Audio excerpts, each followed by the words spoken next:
여러분 꽃을 좋아하십니까? 꽃을 싫어하는 사람은 없겠죠. 저는 쌉쌀한 냄새가 나는 국화를 좋아합니다. 아마 어떤 사람은 화려한 장미를 좋아하는 사람도 있겠죠.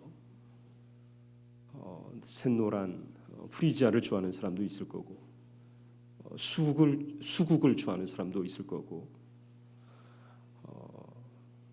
안개꽃을 좋아하는 사람도 있겠죠. 어느 시인이 말했습니다. 흔들리지 않고 피는 꽃이 어디 있으랴. 깊은 감동과 울림이 있고 또 위로가 있는 시 한 구절이라고 생각을 합니다. 이 시구절을 내일 수능을 치르는 아이들에게, 그리고 오랜 시간 수십 번 취업의 문을 두드리고 있는 청년들에게, 또는 하루하루 고단한 삶을 살아가는 사람들에게 들려주고 싶습니다. 그런데 가만 생각해 보면 아쉬움이 많이 남습니다. 왜냐하면 흔들리면서 꽃이라도 피면 좋겠지만 흔들리고 요동치기만 할 뿐, 힘겹고 고단하기만 할 뿐 꽃을 피우지 못하는 경우가 허다하기 때문입니다. 데살로니가 교회 성도들은 어땠을까요? 데살로니가 교회 성도들에게 환난이 예고가 됩니다. 여러분 4절의 말씀을 다시 한번 보십시오. 우리 4절의 말씀을 다시 한번 읽어보겠습니다. 시작. 우리가 너희와 함께 있을 때에 장차 받을 환난을 너희에게 미리 말하였는데 과연 그렇게 된 것을 너희가 아느니라. 하나님을 믿으면 꽃이 필 것이다. 풍성한 열매를 맺을 것이다. 하나님을 믿으면 성공할 것이다. 하나님을 믿으면 모든 일이 형통할 것이라고 하는 보장이 주어진 것이 아니라 환난이 예고되었습니다. 바울은 환난을 예고합니다. 여러분, 이 말씀을 받은 데살로니가 성도들은 어땠을까? 당황하지 않았을까요? 흔들리면서 꽃이라도 피우면 좋으련만 꽃은 고사하고 환난이 예고가 됩니다. 어떻게 해야 할까요? 여러분, 믿음을 포기해야 될까? 되돌아서야 할까? 우리가 장래의 일을 안다고 하는 것은 좋은 일이기도 합니다.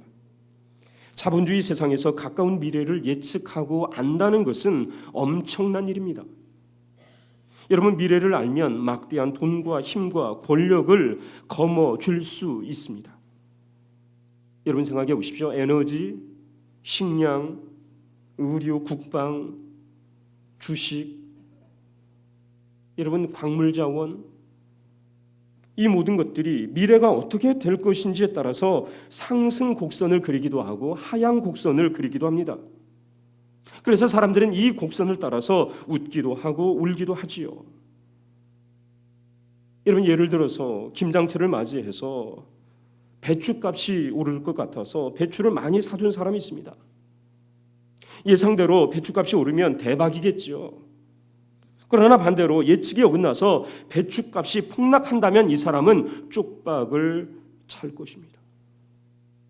그래서 사람들은 열심히 시장을 조사하고 전문가의 의견을 듣기도 하면서 미래를 예측하고 알고자 합니다. 심지어 점쟁이를 찾아가기도 하고 무당을 찾아가서 자신의 미래에 대해서 말해 달라고 하기도 합니다. 여러분, 누가 환난이 예고된 길을 가겠습니까? 보통의 사람들은 보장된 꽃길을 가고 싶어 합니다. 100번 양보해서 꽃이 피고 열매가 맺는다는 확신이 있다면 얼마든지 흔들리는 삶을 살 수가 있습니다. 얼마든지 감내할 수가 있습니다. 그러나 환난이 예고되었습니다. 어떻게 해야 할까요? 포기 선언을 해야 하지 않겠습니까? 하나님, 이러면 곤란합니다. 환난이라니요. 환난이라니요. 꽃을 말씀하셔야지. 열매를 말씀하셔야지. 왜 환난을 예고하십니까? 나는 갈 수 없습니다. 나는 교회가 이런 데인 줄 몰랐습니다. 나는 빠지겠습니다. 나는 방 빼겠습니다. 저의 보증금 돌려주십시오. 여러분 이러지 않을까요? 데살로니가 교회 성도들은 예고된 환난을 받았습니다. 그 예고된 환난 앞에서 데살로니가 교회 성도들이 어떻게 했을까? 여러분 중요한 것은 도망치지 않았다라는 것입니다. 데살로니가 교회 성도들이 포기하지 않았다는 것입니다. 예고된 환난이 실제적인 환난으로 이어졌지만 주님을 떠나지 않았습니다. 교회를 떠나지 않았습니다. 믿음을 포기하지 않았습니다. 여러분 4절의 말씀을 다시 한번 보십시오. 그렇게 되었다고 말씀합니다. 그렇게 되었다. 뭐가 그렇게 되었다는 말일까요? 환난에 대한 예고가 예고로 끝나는 것이 아니라 실제적인 환난으로 나타났다는 말씀입니다. 우리는 그 환난이 무엇인지 구체적으로 어떤 환난인지는 알 수 없습니다. 하지만 분명한 것은 데살로니가 교회 성도들이 실제적인 환난을 만났지만 예고된 대로 실제적인 환난을 그들이 만났지만 피하지 않고 감당했다는 것입니다. 여러분 믿음이 뭘까요? 오늘 말씀을 통해서 우리는 믿음의 정의를 내려볼 수 있습니다. 믿음으로 산다고 하는 것은 바로 이런 것입니다. 무엇이 예고되든 그것이 하나님의 예고라면 받아들이고 수용하는 것입니다. 하나님께서 예고하는 것이 꽃과 열매라면 감사함으로 받고 하나님께서 예고하는 것이 고난과 환난이라면 믿음으로 받는 것입니다. 내가 좋아서 받고 내가 싫어서 거부하는 것이 아니라 하나님의 일이기에 하나님의 명령이기에 그것을 받고 순종하는 것이 바로 믿음이라는 것입니다. 지난 금요일 열방을 향한 중보 기도 모임 때에 순종이라고 하는 다큐 영화를 보았습니다. 아프리카 우간다에서 그리고 레바논, 시리아, 난민촌에서 사역하시는 선교사님들의 모습을 보았습니다. 남편과 아버지의 뒤를 이어 순종하는 아내와 딸의 모습을, 연로하신 부모님을 그리고 아픈 동생을 뒤로 한 채 시리아의 난민들을 위해 헌신하는 부부 선교사의 모습을 보았습니다. 그 자리엔 꽃이 없었습니다. 우리가 생각하는 화려한 사역의 열매도 없었습니다. 하루하루가 위태할 뿐이었습니다. 그런데도 그 선교사님들이 그 자리를 지키는 이유가 무엇일까? 분명 그 자리는 환난이 예고된 자리였습니다. 안정이 보장된 자리가 아니라 한국보다 우리가 살고 있는 이 현실보다 좀 불편한 자리가 아니라 좀 외로운 자리가 아니라 언제 죽을지 언제 무슨 일을 당할지 모르는 자리였습니다. 그런데도 선교사님들은 기꺼이 그 자리를 지키고 계셨습니다. 분명 그 자리는 믿음의 자리였습니다. 순종의 자리였습니다. 우리를 부끄럽게 하는 자리였습니다. 기도회를 마치고 사무실에 들어와 우리 교육자들이 그런 얘기를 했어요. 너무 부끄럽다.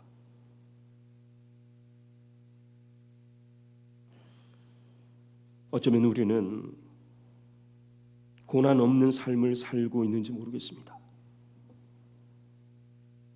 여러분 우리의 삶에 고난이 있습니까? 환난이 있습니까? 우리 삶에는 신앙이나 믿음과 관련한 실제하는 고난이 없습니다. 실제하는 환난이나 핍박이 없습니다. 다만 우리는 우리의 뜻대로 우리 마음대로 되지 않는 환경이나 여건, 그리고 꼬여버린 인간관계, 직장이나 진로 문제를 고난이나 환난이라고 착각하면서 살아갑니다. 그래서 우리가 욕심만 좀 버리면, 기득권을 포기하면, 자존심을 내려놓으면, 그리고 우리의 눈높이를 좀 낮추면 우리는 그런대로 괜찮은 삶을 살 수가 있습니다. 물론 쉽지는 않겠죠. 눈 질끈 감고 우리가 가진 거 내려놓는 일 결코 쉽지가 않습니다. 그런데 가만 생각해 보면 우리의 삶이 괜찮은 삶이라는 거지요. 아무리 과학기술이 발달하고 지식정보가 세상이 되었다고는 하지만, 그래서 우리가 4차 혁명을 이야기하고 인공지능을 이야기하고 5G 시대를 우리가 눈앞에 두고 있다고 하지만, 오늘 아침 신문에 보니까 중국에서는 로봇이 의사시험에 합격을 했대요. 인공지능 로봇이 의사가 되었다는 거예요. 여러분, 놀라운 세상 아닙니까? 우리가 이런 세상을 살고 있습니다. 그러나 지금도 여전히 이 지구상에는 2차 산업혁명 시대에도 들어가지 못한 사람들이 더 많이 있다는 거예요. 여러분, 하루하루 끼니를 걱정하는 사람들 더 많이 있습니다. 그 사람들과 비교해 본다면 우리는 정말 괜찮은 삶을 살고 있는 거죠. 정말 훌륭한 삶을 살고 있는 것입니다. 우리가 흔히 그런 얘기를 하죠. 저 사람은 참 괜찮은 사람이야. 저 집안은 참 괜찮은 집안이야. 저 가게는 참 괜찮은 가게야. 저 교회 참 괜찮은 교회야. 우리가 이런 얘기를 하죠. 여러분, 우리의 형편이 그래도 괜찮은 편에 속한다면 우리의 믿음은 어떨까라는 거죠. 우리의 믿음, 나의 믿음, 우리가 섬기는 교회 공동체가 과연 어떤 교회 공동체일까? 우리의 믿음 또한 괜찮을까? 우리의 교회 또한 괜찮을까? 우리의 믿음이 하나님께서 우리에게 예고하시고 명령하신 것들을 따라서 순종하고 감당할 만한 그러한 괜찮은 믿음을 우리가 소유하고 있는가라는 것입니다.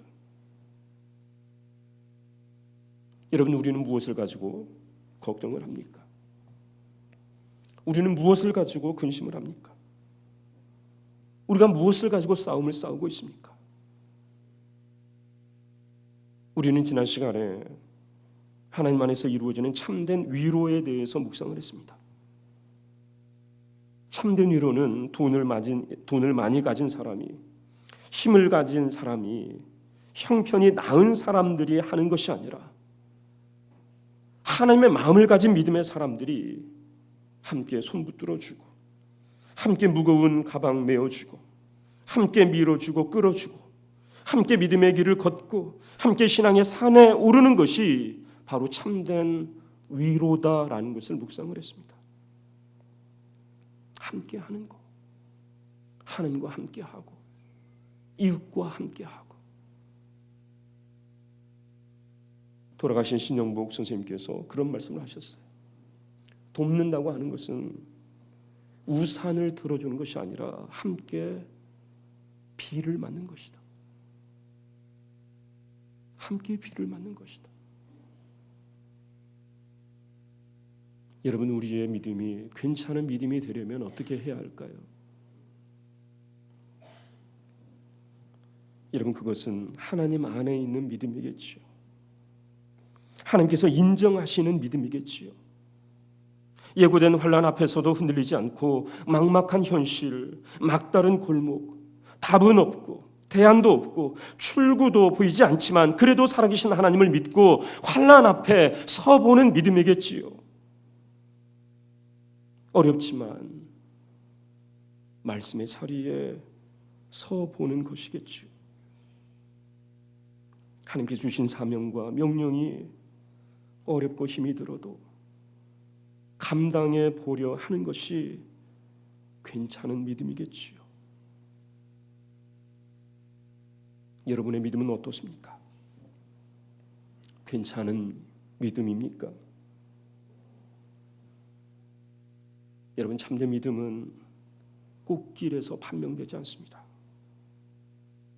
진짜 믿음은 밝고 맑은 날 드러나지 않습니다.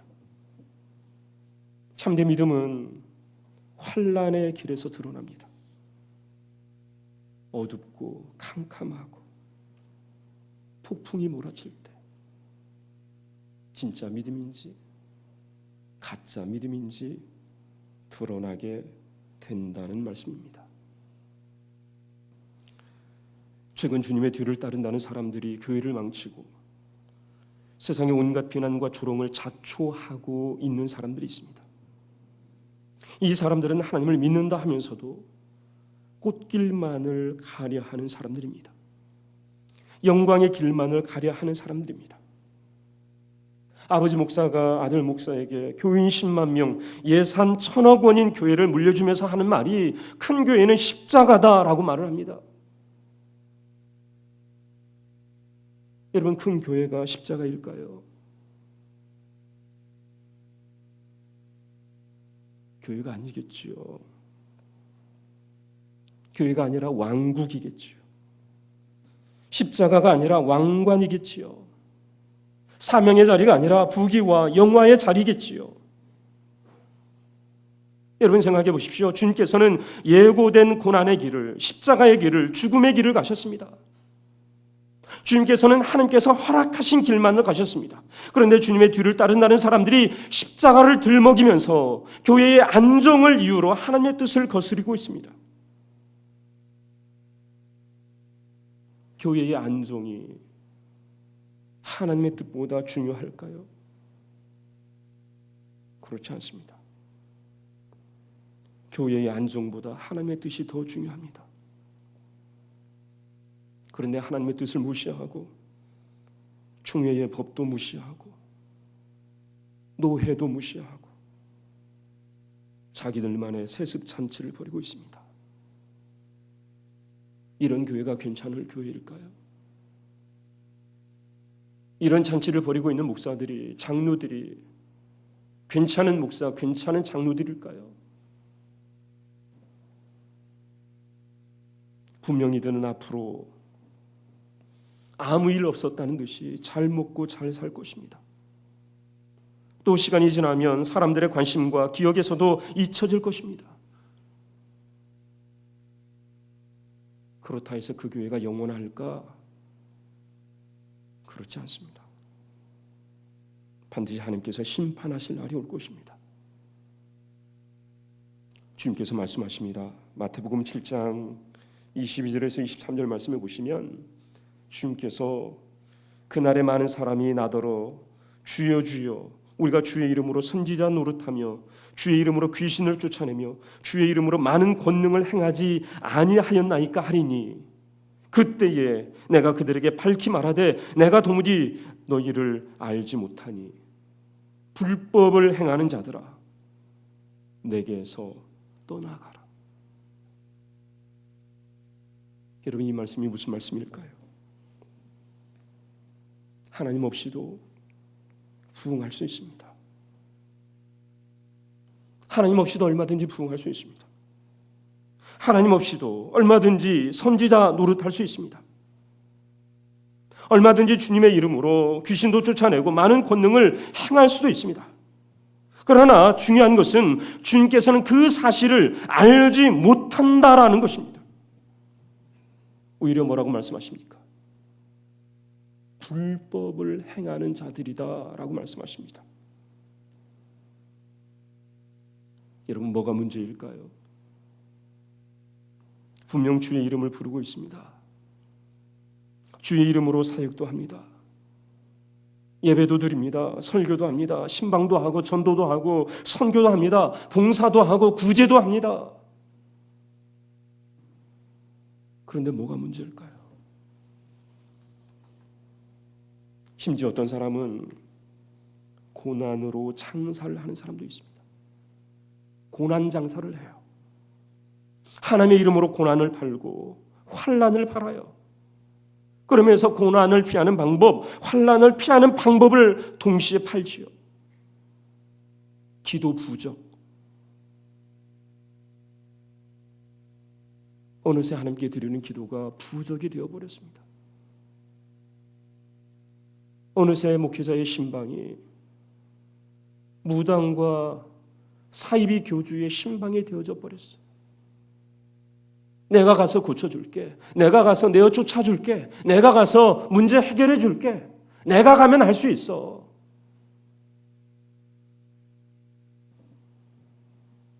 하나님 보시기에 명백한 불법입니다. 하나님의 이름으로 하지만 하나님의 일은 될 수 없습니다. 여러분, 어쩌면 이 시대에는 성경이 말하는 예고된 환난은 없고 거짓 선지자들이 보장하는 영광만 있는 것은 아닌가 하는 생각이 듭니다. 그래서 사람들은 성경이 말하는 예고된 환난은 피하고 보장된 영광만을 찾아다닙니다. 그러면서 천지를 지으신 하나님, 모든 만물을 운행하시고 구원의 역사를 이루어 가시는 하나님을 믿는 것이 아니라 나의 꿈을 이루어주고 나에게 만족을 주는 하나님을 믿고 그 하나님을 이용한다는 것입니다. 여러분, 생각해 보십시오. 하나님은 우리의 필요를 채워주는 분이 아닙니다. 물론 하나님께서는 우리의 필요를 채워주시는 분이기도 합니다. 그러나 전부는 아니지요. 하나님의 뜻과 계획 속에서 우리의 필요를 채워주시지, 우리의 뜻과 우리의 본심이 옳지 않으면, 하나님의 뜻과 일치하지 않으면 하나님께서는 우리의 필요를 채워주지 않으십니다. 설령 채워지는 것 같아 보여도, 그래서 성공했다고 잔치를 하지만 반드시 무너질 잔치라는 거지요. 사상누각이라는 거지요. 반드시 하나님께서 책임을 물으실 것이고 심판하실 거라는 사실입니다. 데살로니가 교회 성도들이 예고된 환난을 피하지 않았습니다. 어떻게 했을까요? 이런 6절 말씀 보십시오. 우리 6절 다시 한번 읽어보겠습니다. 시작. 지금은 디모데가 너희에게로부터 와서 너희 믿음과 사랑의 기쁜 소식을 우리에게 전하고 또 너희가 항상 우리를 잘 생각하여 우리가 너희를 간절히 보고자 함 같이 너희도 우리를 간절히 보고자 한다 하니. 여러분 보십시오. 디모데를 통해 전해진 소식은 믿음과 사랑의 기쁜 소식입니다. 여러분, 이 말이 예고된 환난을 피하지 않고 데살로니가 교회의 성도들이 당당하게 환난을 감당했다는 말입니다. 육신의 안정과 편안함을 위해서 믿음을 포기한 것이 아니라 환난과 핍박 속에서도 끝까지 믿음과 사랑의 줄을 놓지 않았다는 그 소식. 이 소식이 바울에게 위로가 되었다라는 말씀입니다. 등록교인이 몇 명이고 세례교인이 몇 명이고 한 해 예산이 얼마고 한 해 밖으로 내보내는 구제비가 얼마인가라는 것을 통해서 위로함을 받는 것이 아니라 데살로니가 교회 성도들의 믿음을 통해서 예고된 환난 앞에서 꺾이지 않았던 성도들의 믿음을 통해서 바울은 위로를 받습니다. 우리 한국교회의 자랑이지요. 주기철 목사님의 마지막 설교 중 한 대목이 이렇습니다. 처음에는 우리가 십자가를 지지만 나중에는 주님의 십자가가 우리를 지어줍니다. 십자가, 내 주의 십자가만 바라보고 나아갑시다. 주님을 위하여 오는 고난을 내가 이제 피하였다가 이 다음 내 무슨 낯으로 주님을 대하겠습니까? 주님을 위하여 이제 당하는 수욕을 내가 피하였다가 이 다음 주님이 너는 내 이름과 평안과 즐거움을 다 받아 누리고 고난의 자는 어찌하고 왔느냐 물으시면 나는 대답할 말이 없습니다. 주 목사님께서는 설교만 이렇게 하신 것이 아니라 삶으로 뚜벅뚜벅 예고된 환난의 길을 걸어가셨습니다. 여러분, 우리가 어떻게 살아야 할까요? 저와 여러분도 세상 사람들이 아니라 하나님 보시기에 괜찮은 믿음의 삶을 살아야 하지 않을까요? 예고된 환난 앞에서 우리 모두는 다 흔들릴 수밖에 없습니다. 예고된 환난 무서워하지 않을 사람이 없습니다. 다 피하고 싶습니다. 다 돌아가고 싶습니다. 하지만 하나님께서 우리와 함께 하심을 믿고 도망가거나 포기하지 않는 것이 바로 믿음의 삶이요, 이러한 삶을 하나님께서 우리에게 요구하신다는 사실을 우리가 기억해야 할 것입니다. 끝까지 믿음의 선한 싸움을 싸우며 하나님 보시기에 괜찮은 삶을 살아가는 저와 여러분들의 삶이 되시기를 간절히 소원합니다. 기도하겠습니다. 하나님 아버지, 화려한 꽃이 아니어도 괜찮습니다. 꽃이 피지 않아도 괜찮습니다. 끝까지 믿음의 길을 걸어가게 하시고 예고된 환난이지만 넉넉히 이겨낼 수 있는 믿음까지 주심을 믿고 소망하며 한 걸음 한 걸음 뚜벅뚜벅 믿음의 길, 신앙의 길 걸어가는 저희들 되게 하여 주옵소서. 예수님의 이름으로 기도하옵나이다.